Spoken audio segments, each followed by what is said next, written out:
Hello, peeps, and hello, peppers, and welcome to Film Friday. If you've never been here, I am retelling films with tarot cards every Friday. And I usually use this, that's officially called the Phantom Wise Tarot, but I call it the Old Films Tarot. And one or two extra cards from another deck that I find a little bit related to the theme of the movie. And today it's Elling, and I'm taking two cards from the Grimalkin Curious Cats Tarot. Because, like, in the book that the film is loosely based on, a person with mental health challenges gets two cats in order to have a purpose. So let's begin with the cats. They don't occur in the movie, by the way. Okay, this is the Fool coming out in reverse, and I think this is a nice theme for the movie because the Fool card is always about a journey and like beginning something.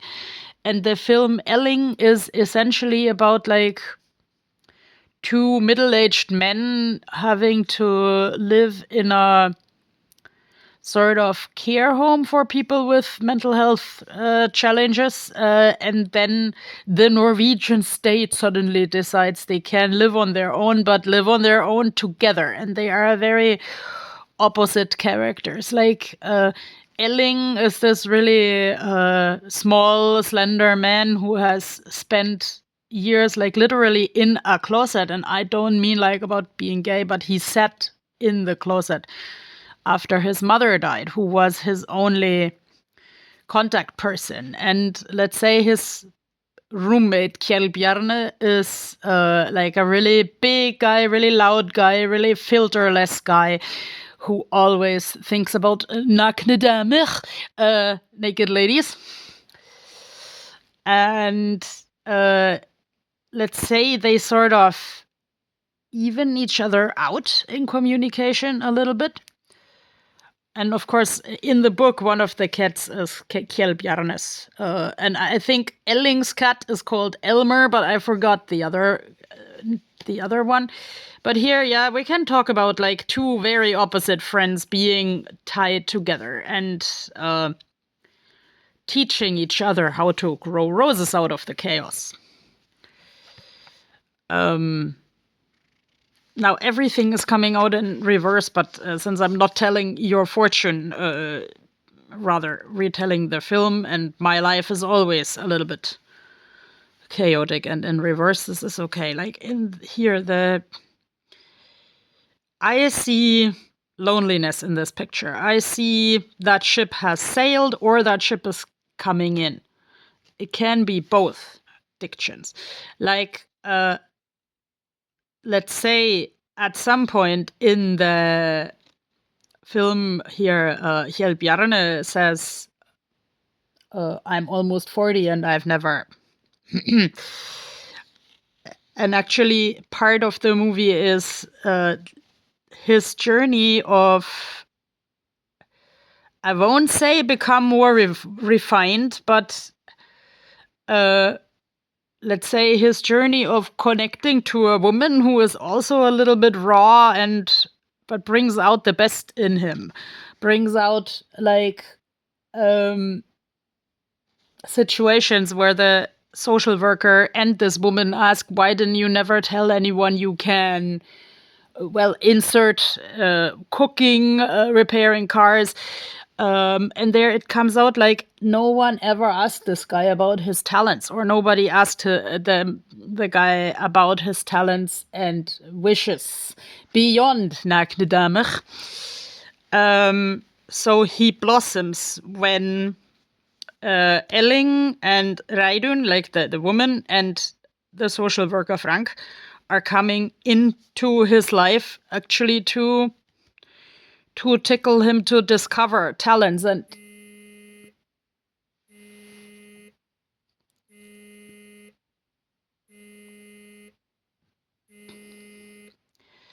And now my phone is beeping, and I don't know what to do about it because this is the new phone. And I still don't know how to handle it. But I want to finish this. Talking about chaos.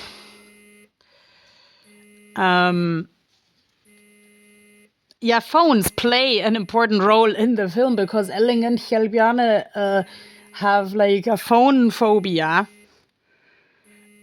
And let's take this Queen of Cups. There is the ship coming in again. There is a woman, like really beautiful, and also like this mermaid dress look. So, yes. The social worker tries to cure Elling and Kjellbjarne from their phone phobia. And then I don't know if the method is right. But down the line, we're all just people. So once they figure out that like nothing bad happens when they answer the phone themselves, they start phoning like erotic hotlines. And their bank account goes into overdraft. But yeah, the ship is coming in. There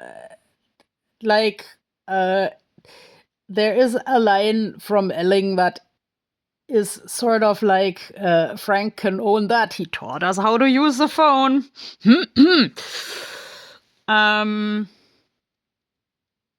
The Six of Wands, cat on the fence.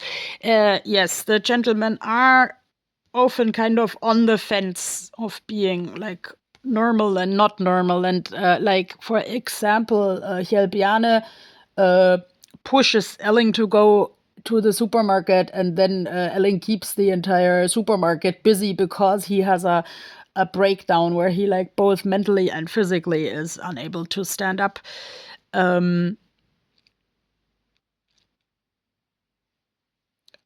It's like, I have loved this movie ever since it came out, and that's more than 20 years. And I think this is the Norwegian film that got an Oscar. But like today, I also see this with a little bit of a criticism. I appreciate peer support for mental health, and I'm a member of a peer support organization. But I still sort of miss the discussion and the facilities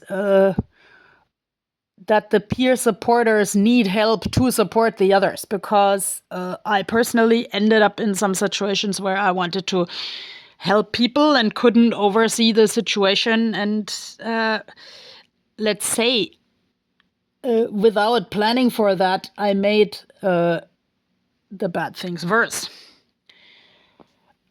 And I rely on a lot of help from other people.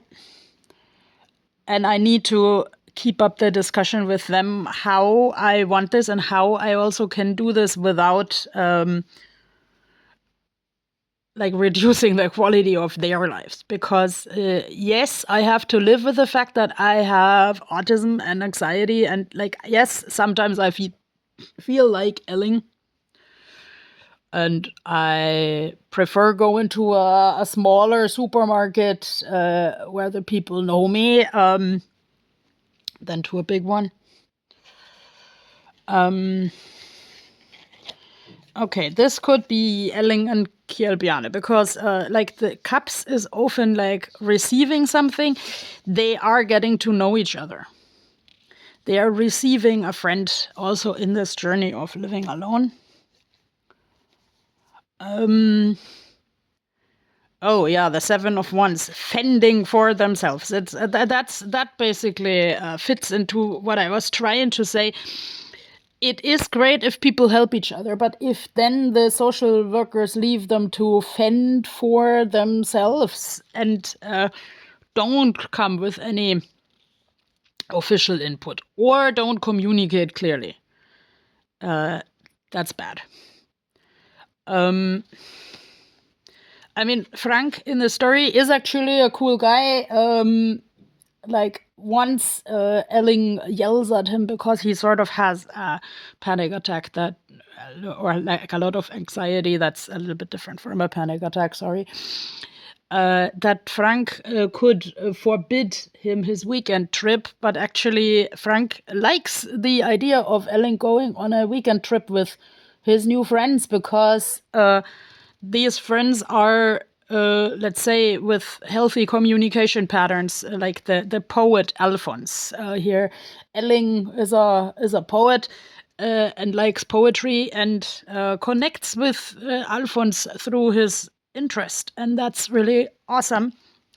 And Frank supports that, but Elling needs to communicate clearly with Frank about that and the travel plans. Yeah, this is sort of like both like a cage and like a martial arts thing. Elling is, of course, captive of his anxiety and like exaggerated anxiety. And here, Bjarne is a little bit of a captive of his rudeness and of that he didn't make it through the school system and initially doesn't have a lover. But yes, of course, the journey towards the lover is also, it's a journey. And the journey is the destination. And let's say the lover who fits turns out to be heavily pregnant. So Bjarne is like becoming a dad without having much experience. So I would say Elling is a lot about the journey being the destination. Like the cats don't occur in the movie. Don't ask me why. I don't know it. But yeah, but the child occurs in the movie, and a lot of learning experience occurs in the movie. And a lot of like also learning to communicate what one needs. And that is still a big theme in my life, and obviously also a theme in other people's lives, because Ingvar Ambjørnsen, who wrote the Elling books, there are several, also said that the Norwegians are discussing who is Elling. I mean, that was like an extra on the Elling DVD where he told that. I basically lost the DVD, but the film is readily available on the internet.